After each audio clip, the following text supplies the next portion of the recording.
Ezequiel capítulo 34, para lermos os versos 11 a 24.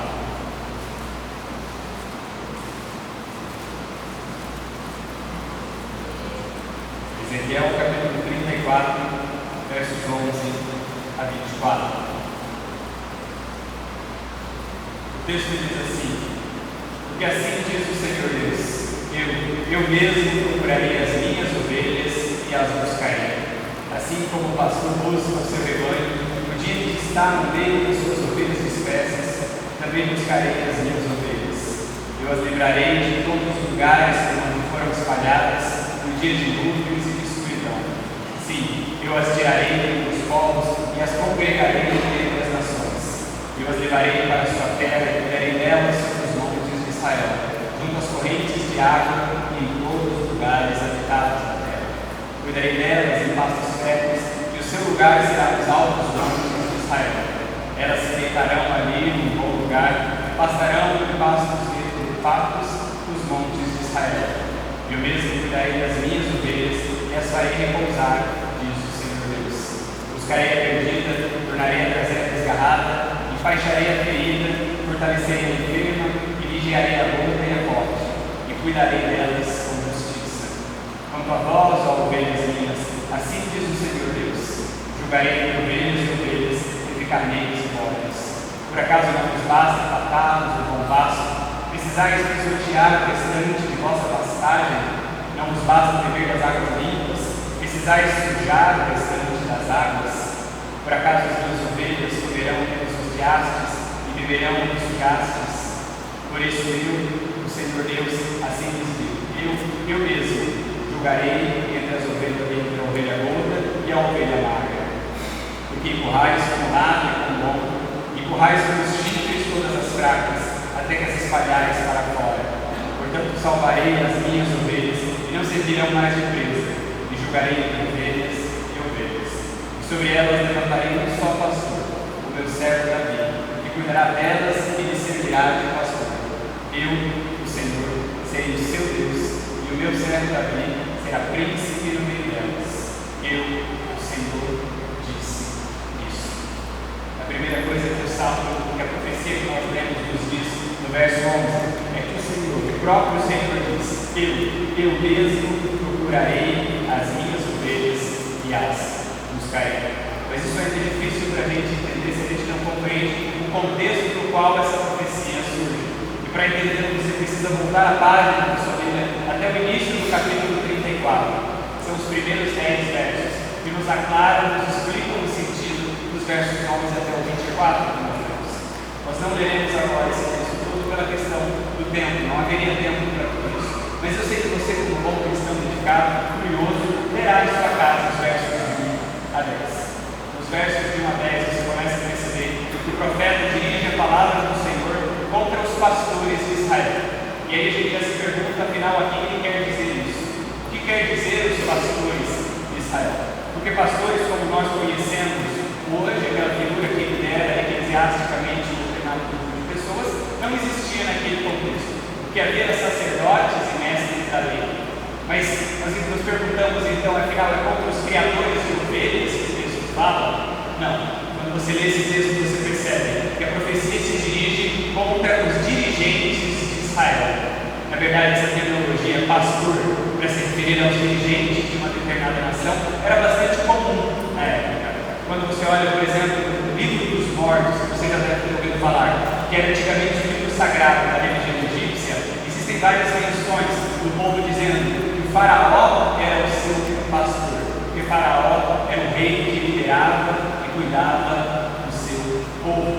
Ainda também em escritos arqueológicos da Babilônia, nós encontramos essa mesma referência ao rei da Babilônia, dizendo que o rei da Babilônia era o pastor do seu povo.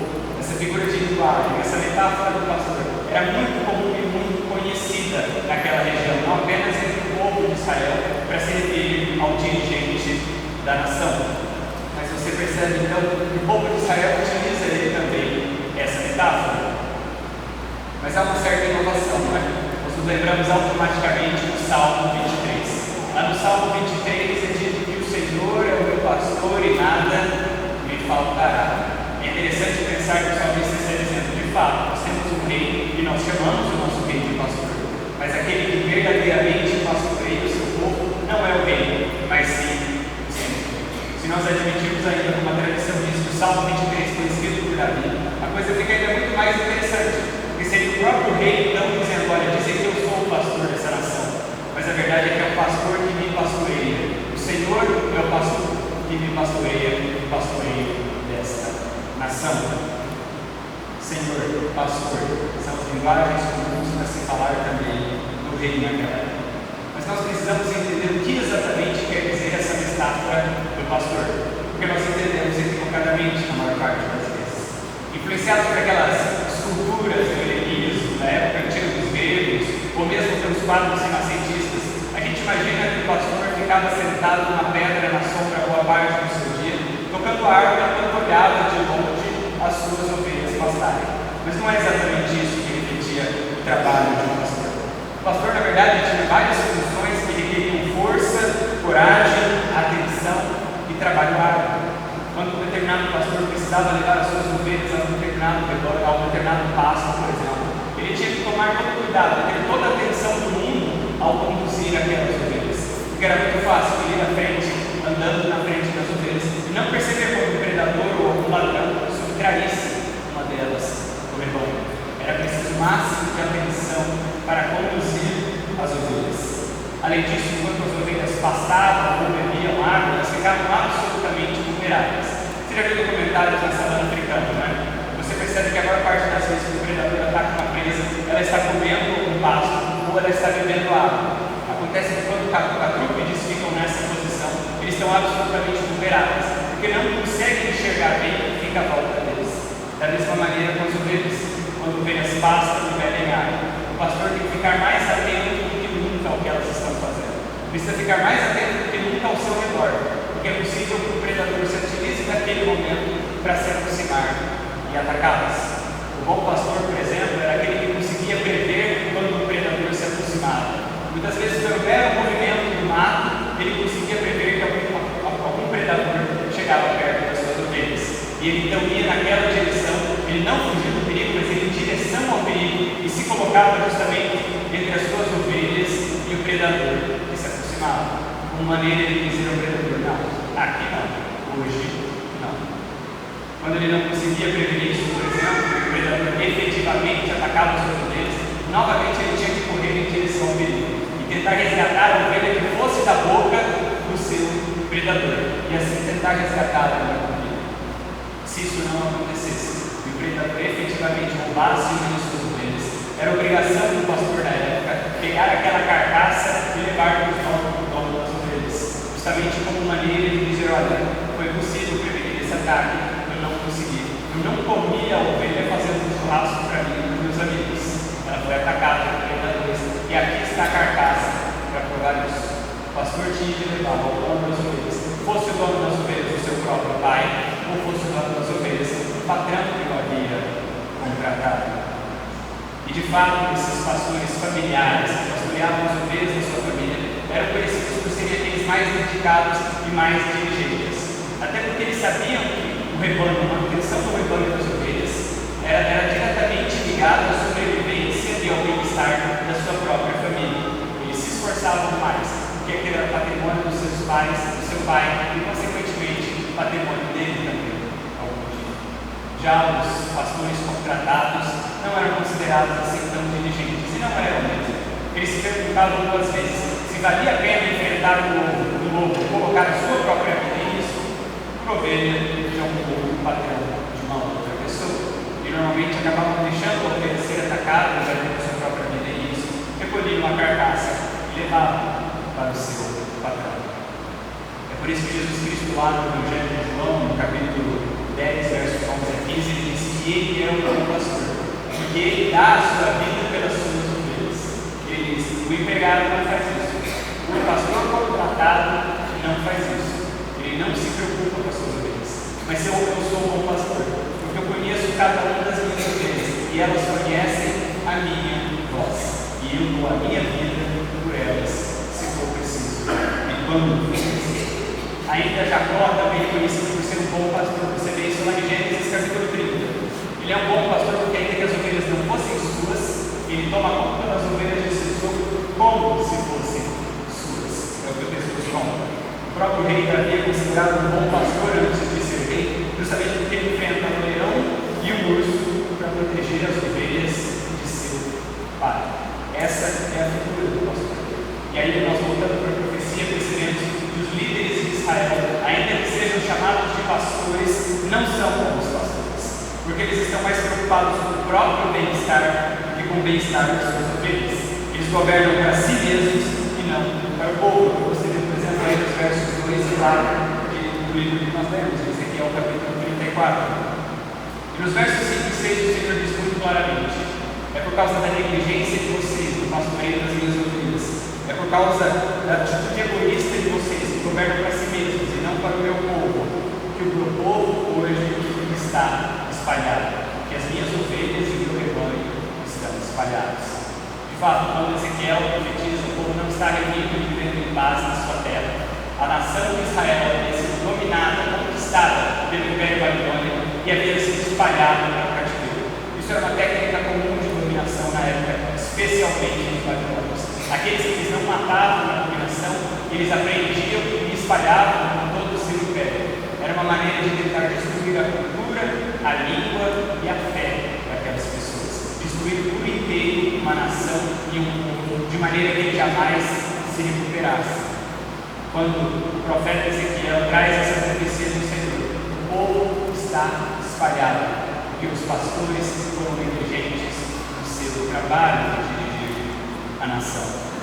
É interessante que, se você voltar nos livros na sua Bíblia e cair no livro de Jeremias, você vai ver que Jeremias, antes do cativeiro, antes da conquista babilônica, já havia pronunciado isso da parte do Senhor, avisando os pastores: olha, comecem a governar de acordo com a vontade do coração do Senhor, senão a tragédia sobrevirá sobre o povo e o rebanho do Senhor será espalhado. E é exatamente isso que acontece, porque os pastores não ouvem a voz do Senhor, os dirigentes da nação não ouvem a voz do Senhor, e o rebanho é espalhado, no texto que nós lemos aqui. Os pastores de Israel governavam segundo a ótica do mundo, e dizem: quem pode mais, manda mais, não de acordo com a ótica da palavra do Senhor, que diz que quem pode mais, serve mais. Pelo jeito as coisas mudaram tanto daquela época para a nossa época, quando nós pensamos nos dirigentes do nosso país, né? Mas é aí justamente que nós entramos no texto que nós lemos. É por isso que o Senhor, no verso 11, diz: eu mesmo buscarei as minhas ovelhas que estão espalhadas, eu as procurarei e eu as reunirei de volta. O Senhor esclarece que Ele vai buscá-las porque estão separadas. E não é possível pastorear ovelhas quando elas estão espalhadas. Se elas estão espalhadas por um grande campo, não é possível manter o cuidado e o controle sobre cada uma delas. É preciso reuni-las antes. E é isso que o Senhor nos diz na profecia de Luz, que Ele reunirá as suas ovelhas para cuidar delas. Se você olhar com atenção aí no verso 13, você vai ver o Senhor dizendo que Ele as trará de volta para a sua terra e as dará água, no verso 13, pastos fartos, no verso 14, e repouso, no verso 15. No verso 16, então, ele diz que ele irá buscar a que está perdida, curar a que está ferida, fortalecer aquela que se encontra doente. Esse é o ápice da profecia que nós vemos. É o momento mais bonito que enche os nossos corações de alegria e de esperança. Porque sabemos que, como ovelhas do Senhor, se estamos feridos, machucados, espalhados, perdidos, seremos reunidos pelo Senhor. Ele mesmo pastoreará os nossos corações e as nossas mentes, curará as nossas feridas, nos dará água, nos dará repouso, nos dará pão. É o momento mais bonito do texto. Se fomos feridos, se fomos machucados, sabemos que Ele nos dará de fato água da vida para saciar a nossa sede, nos dará pão do céu para saciar a nossa fome e nos dará repouso para o cansaço que nós temos dentro de nós. É o momento mais bonito da profecia. Mas ainda no final do verso 16 parece que tem uma dúvida. Parece que o cenário muda porque ele diz algo que fica meio incompreensível nessa profecia. Ele diz que ele buscará a que está perdido, que ele curará a que está ferida, que ele fortalecerá a doente e que ele vigiará a gorda e a forte. Ele diz que ele vigiará rebanho. O texto diz: porque eu buscarei a perdida, tornarei a trazer a desgarrada, enfaixarei a ferida, fortalecerei a enferma, e vigiarei a gorda e a forte, e cuidarei delas com justiça. E a gente se pergunta, afinal, o que o Senhor quer dizer com isso? Por que, afinal, ele precisa vigiar a ovelha que se encontra gorda e forte em detrimento das outras? Você percebe a partir do verso 17 que o discurso muda. Se até aqui nós estávamos confortáveis, percebendo que o Senhor falava aos dirigentes da nação, seja eclesiásticos, ou seja, na ordem política, agora o discurso muda e o Senhor se volta para falar das suas próprias ovelhas. Se antes ele falava aos pastores negligentes, agora ele se volta a falar às ovelhas. Ele fala ao rebanho. E a primeira coisa que ele nos diz nesse verso é que ele julgará entre ovelhas e ovelhas e entre carneiros e bodes. E para você entender o que essa profecia quer dizer sobre isso, você precisa se lembrar de Mateus capítulo 25, dos versos 31 a 46. Lá nesse texto do Evangelho, o Senhor Jesus Cristo é perguntado sobre o fim dos tempos pelos seus discípulos. E ele disse que no final, no dia do juízo, ele virá com todo o seu exército de anjos em toda a sua glória e se assentará no seu trono glorioso para julgar as nações. E ele separará as pessoas igual o pastor separa as suas ovelhas dos bodes, as ovelhas dos cabritos. Colocará as ovelhas à sua direita e dirá: vinde benditos de meu Pai, entrar no descanso eterno. Mas os da esquerda dirá: não vos conheço. Simplesmente. E aí nós percebemos que o Senhor Jesus Cristo está dizendo que ele separará aqueles que são no rebanho dele daqueles que apenas estão no rebanho dele. Ele separará aqueles que são suas ovelhas daqueles que são os bodes, que se meteram no rebanho, mas que na verdade não fazem parte do seu rebanho.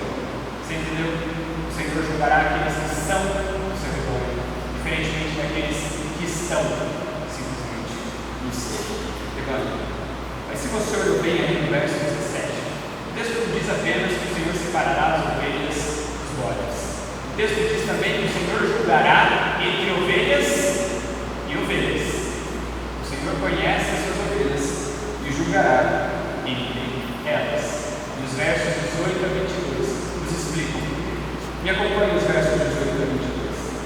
Falando das ovelhas, ele diz assim: por acaso não vos basta fartar-vos do bom pasto? Precisais pisotear o restante da vossa pastagem? Não vos basta beber das águas limpas? Precisais sujar o restante das águas? Por acaso as minhas ovelhas comerão o que pisoteastes e beberão o que sujastes? Por isso o Senhor Deus assim nos diz: eu mesmo julgarei entre a ovelha gorda e a ovelha magra. O Senhor julgará entre as suas ovelhas, porque quando ele olha para o seu rebanho, exclui os bodes e cabritos que não fazem parte. Ele olha para as suas ovelhas e ele percebe que há ovelhas judiando e oprimindo suas irmãs ovelhas. O Senhor percebe que há ovelhas no seu rebanho, no seu pastoreio, judiando e oprimindo outras ovelhas do seu rebanho.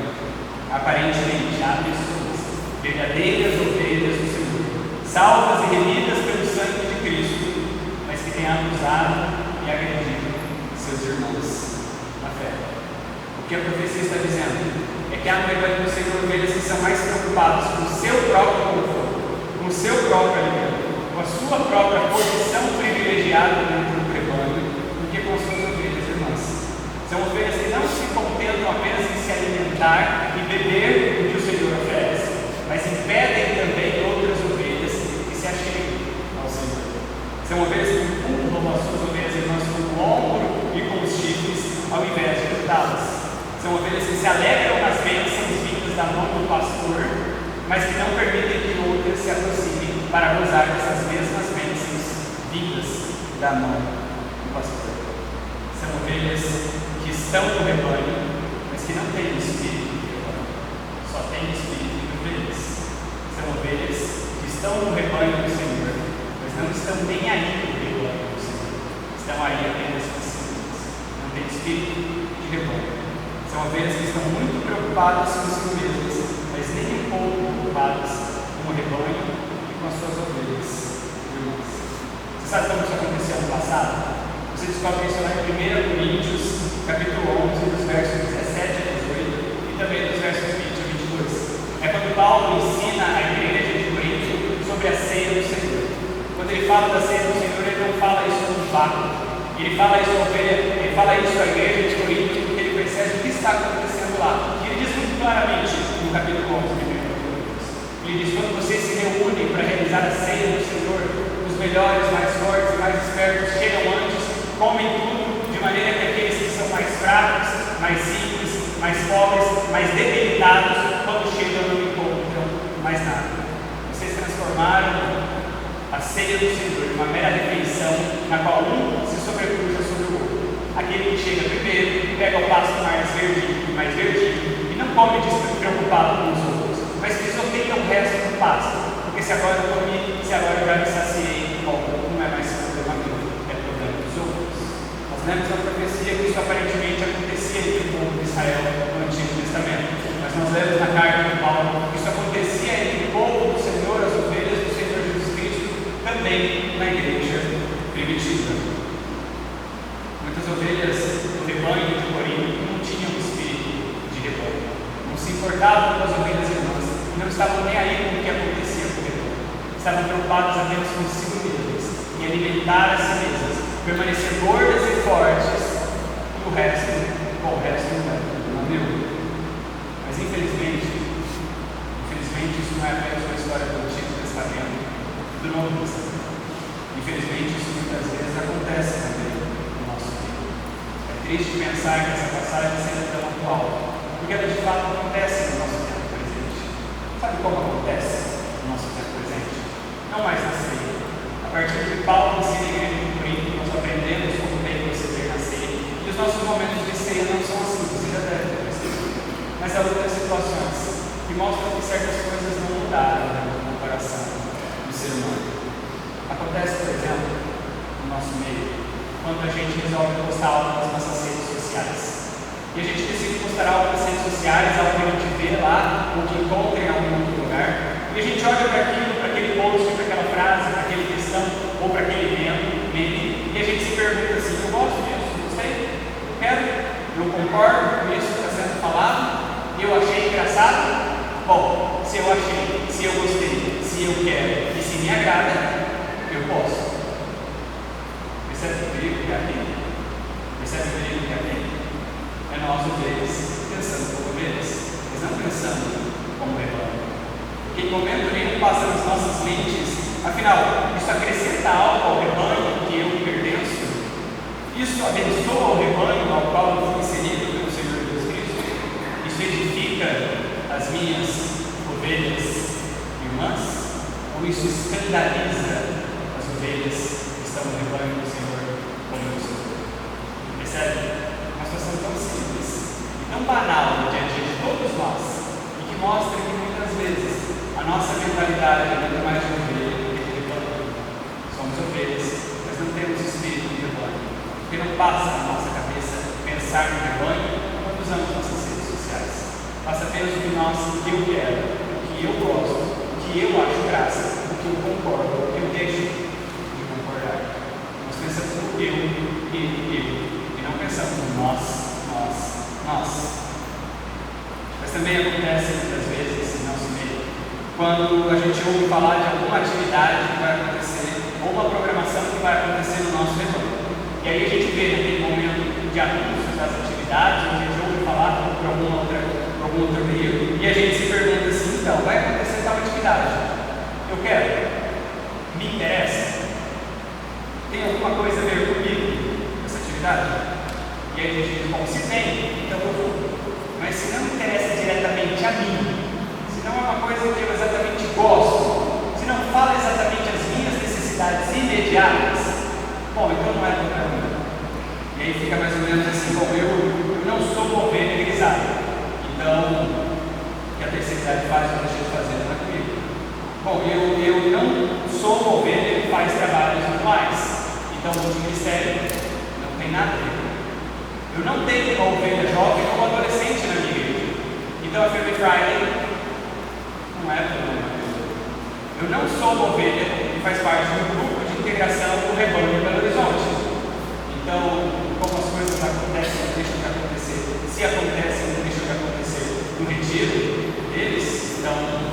não é problema. Entende o que eu quero dizer? Muitas vezes agimos como ovelhas, mas não como rebanho.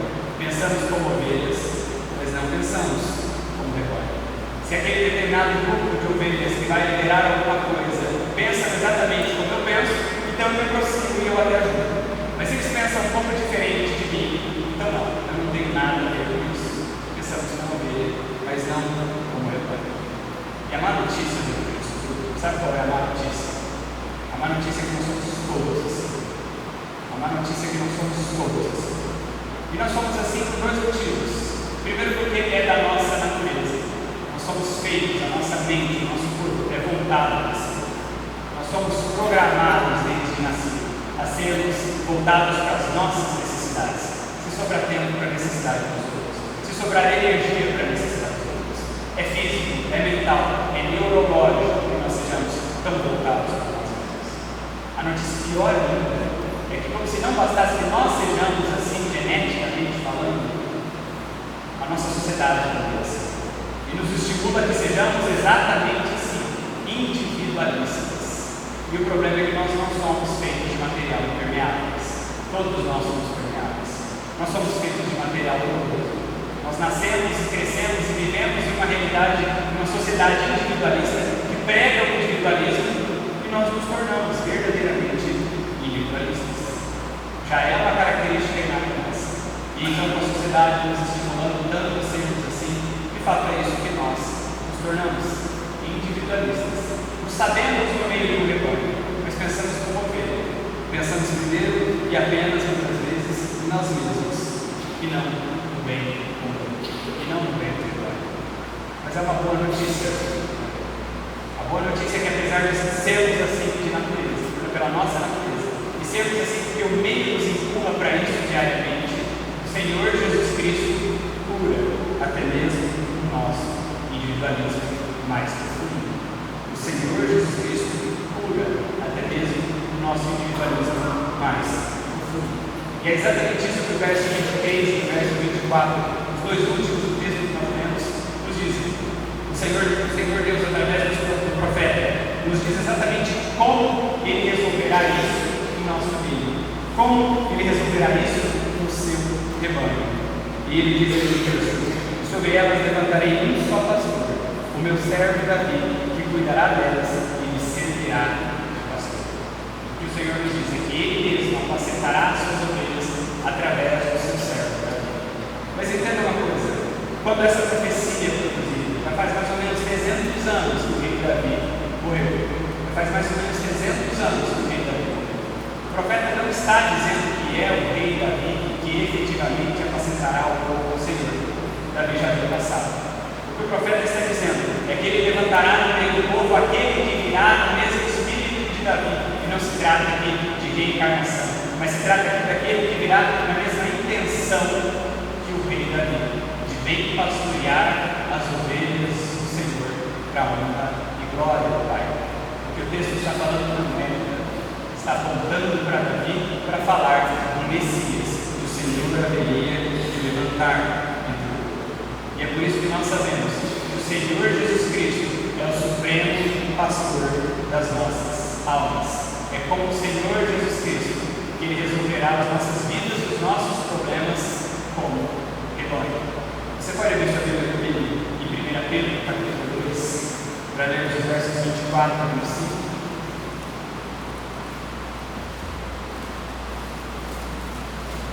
1 Pedro, capítulo 2, vamos ler os versos 24 e 25.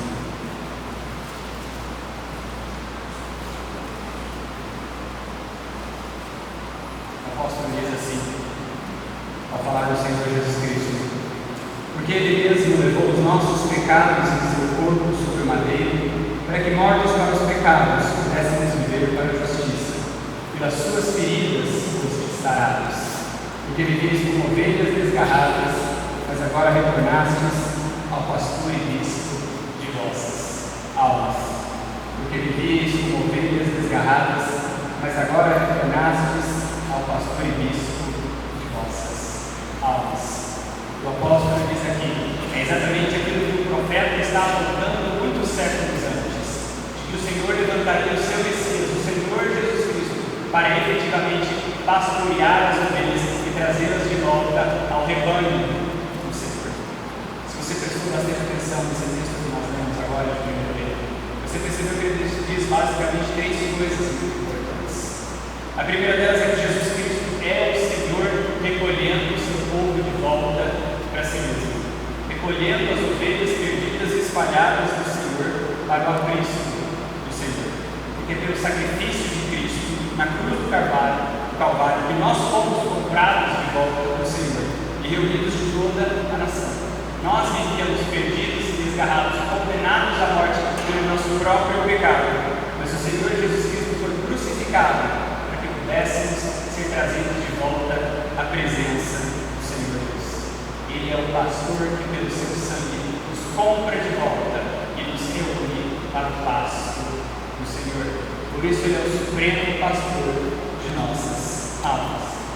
A segunda coisa que o texto nos diz é que é pelas suas feridas, pelas feridas que o Senhor Jesus Cristo recebeu na cruz, é que nós fomos sarados. O texto se refere a nós termos sido sarados do pecado que nos acometia e que nos conduziria à morte. Nós sabemos que o salário do pecado, por causa dos nossos pecados, estávamos condenados à morte eterna, apenas esperando por que ela chegasse a nós. Mas pelas feridas do Senhor Jesus Cristo nós fomos sarados, e o pecado não tem mais poder sobre aquele que está no Senhor Jesus Cristo. A vida eterna do Senhor Jesus Cristo foi posta sobre ele, e essa pessoa não conhecerá a morte eterna.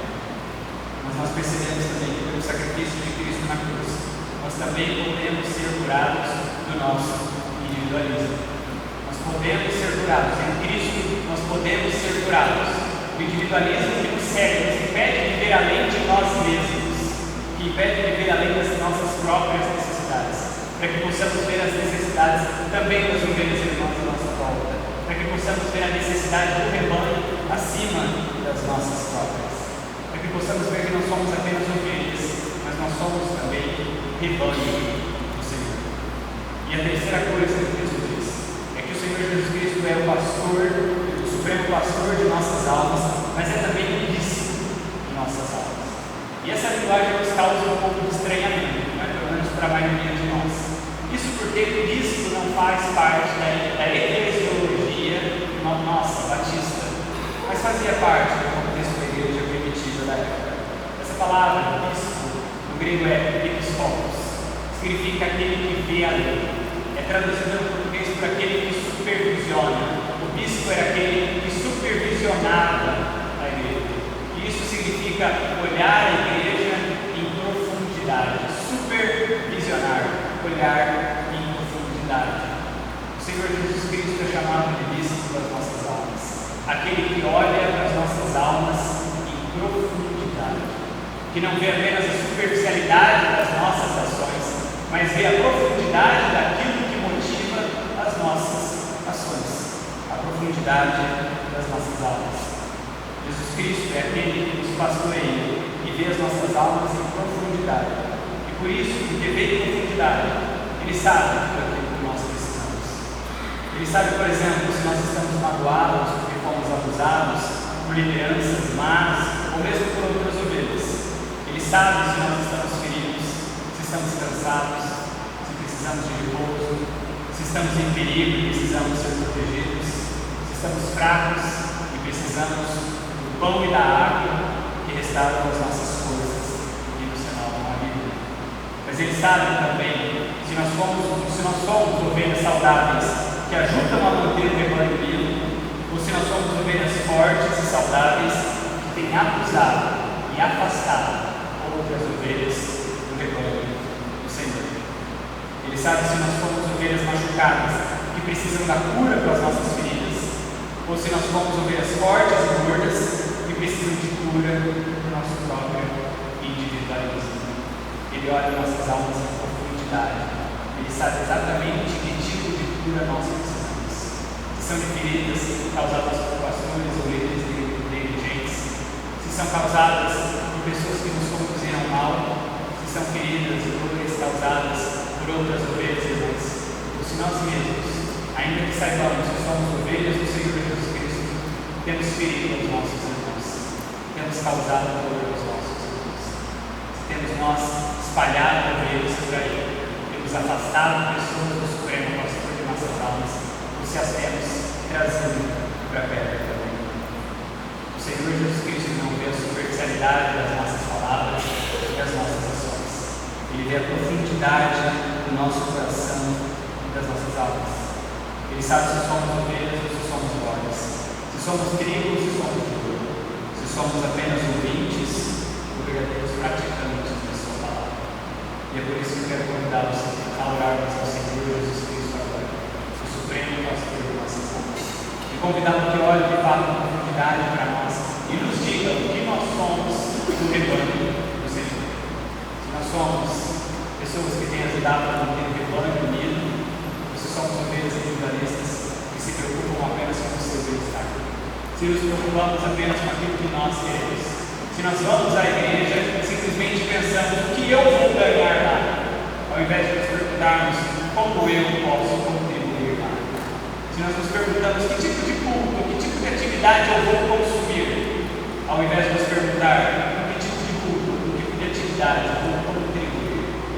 Se nós pensamos apenas como ovelhas consumidoras, ou se pensamos como rebanho do Senhor Jesus Cristo, nós vamos orar a Ele, pedindo que Ele repete aos nossos corações, e que Ele corrija os nossos corações, nos constranja em nossos pecados, naquilo que nós estamos errados, e que assim Ele nos pastoreie a ovelhas do Senhor Jesus Cristo, que fazem parte do rebanho, mas que aparentemente têm dado um pouco longo de tempo, aparentemente não têm ouvido de perto a sua voz, aparentemente têm pensado mais no seu próprio desejo, na sua própria vontade, e não têm focado nos caminhos que o Senhor tem tentado conduzir no seu rebanho, que não tem ajudado o Supremo Pastor na condução do seu rebanho, mas tem se preocupado apenas com si mesmo. Vamos orar ousadamente, perguntando ao Senhor que tipo de ovelha, que tipo de rebanho nós somos, como nós queremos caminhar nos caminhos do Senhor. Vamos orar silenciosamente e ao final da hora nós irmãos.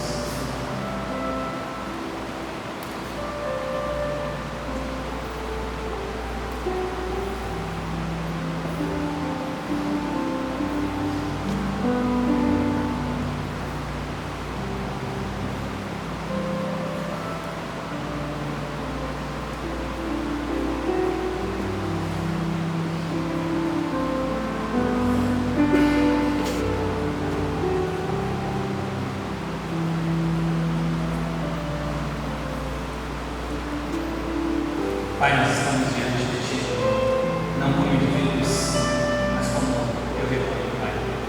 Estamos diante de Ti, não para falar das nossas necessidades individuais, mas para nos apresentar a Ti como igreja, como corpo de Cristo, que unido e bem ajustado deve refletir a glória do Senhor no mundo e proclamar o Teu reino até que venha, Pai. Nós estamos aqui porque queremos que o Senhor opere em nossas vidas, não apenas como indivíduos, mas como rebanho, como corpo, Pai. Nós não estamos aqui para colocar nossas necessidades pessoais, mas estamos aqui porque queremos aprender contigo a orar como corpo, orar como rebanho, a pensar como corpo, Pai, e não pensar individualmente. Nós precisamos aprender isso, Pai. E para nós é muito difícil. Somos tão voltados para nossas próprias necessidades. Somos tão egoístas, individualistas. Sempre pensamos em nós mesmos, nunca temos verdadeiramente o desejo de servir uns aos outros, Pai, senão pelo Teu Santo Espírito.